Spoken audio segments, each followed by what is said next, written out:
All right, if you're a parent, then you're already preparing for yet another challenging school year. COVID-19 has majorly impacted America's students socially, academically, financially, and in some cases, their health too. But for students in our low-income communities, these kinds of challenges came long before COVID-19. Our Stephanie Bertini reports from Miami. Poverty is way bigger. Through personal experiences, I understood what money was really fast. I understood that it wasn't a lot of it. These kids have become experts at doing without.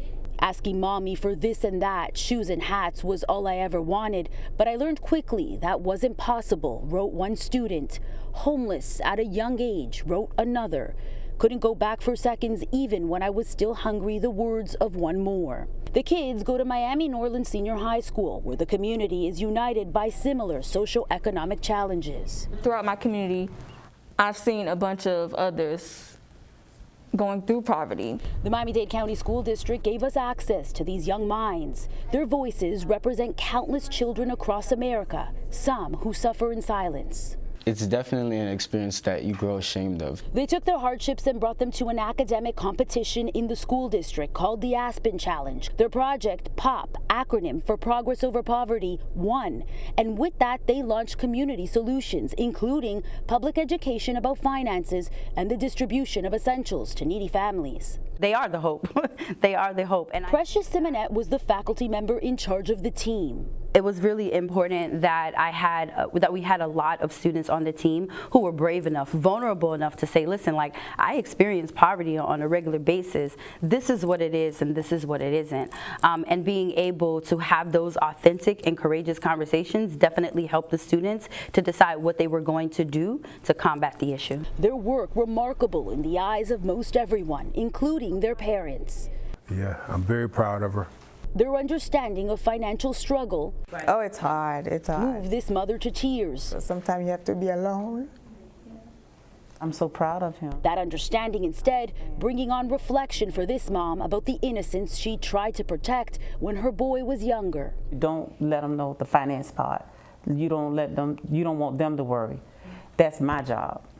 Your job is to be my son, go to school, do what you were supposed to do, and enjoy life. Talking with these teenagers proved just how resilient they are and how determined they are to impact other lives. Having no support system at home. As the school year ends, these kids plan to continue implementing their project in their community to help people who they know are just like them.